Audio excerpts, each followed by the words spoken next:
ஸல்லல்லாஹு அலைஹி வஸல்லம் அவர்களுக்கு வாழ்வு சிரமமாக இருக்கும் நேரமெல்லாம், சிரமங்களால் அவர்களுடைய வாழ்வு இறுக்கமாகும் போதெல்லாம் அல்லாஹுவை அழைக்கக்கூடிய பிரார்த்தனைகளில் மிக முக்கியமான பிரார்த்தனை இது.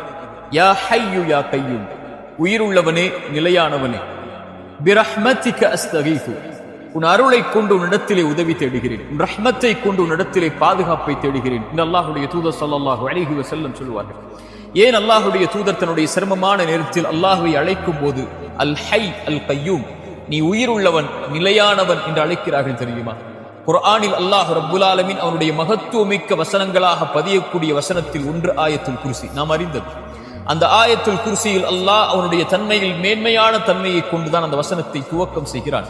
அல்லாஹுல் லதி லா இலாஹ இல்லாஹு அல் ஹை அல் கய்யூம், அவன் உயிர் உள்ளவன் நிலையானவன் என்று அல்லாஹ் ரப்புல் ஆலமீன் அவனுடைய மகத்துவமிக்க வசனத்தில் அல்லாஹ் கூறும்போது அல் ஹை அல் கய்யூம் அல்லாஹுடைய மகத்துவமிக்க தன்மைகளில் ஒன்று. அவன் உயிர் உள்ளவன், அவன்தான் எல்லாவற்றிற்கும் உயிர் கொடுக்கக்கூடியவன். மரணித்ததற்கு பிறகு மீண்டும் அவன் தான் உயிர் கொடுத்து எழுப்பக்கூடியவன். இறந்துவிட்ட உள்ளங்களுக்கும் சரி, இறந்துவிட்ட வாழ்விற்கும் சரி, உயிர் வேண்டும் என்றால் அல் ஹை அவன் உயிர் கொடுக்க வேண்டும். அல் கய்யூம் நிலையில்லாமல் வாழ்வு தடுமாறும் போது, வாழ்வு அங்கும் இங்கும் ஏறி இறங்கும் போது, சிரமங்களால் வாழ்வு சூழப்படும் போது, இருள்களை கொண்டு வாழ்வு அடைக்கும் போது அல் கய்யூம் அவன் ஒருவன் தான் அதை நிலைப்படுத்த முடியும். அதனால்தான் அல்லாஹுடைய தூதர் சொல்வார்கள், யா ஹய்யு யா கய்யூம், உயிர் உள்ளவனே நிலையானவனே, பிரஹ்மதிக அஸ்தகீது, உன் அருளை கொண்டு உன்னிடத்திலே உதவி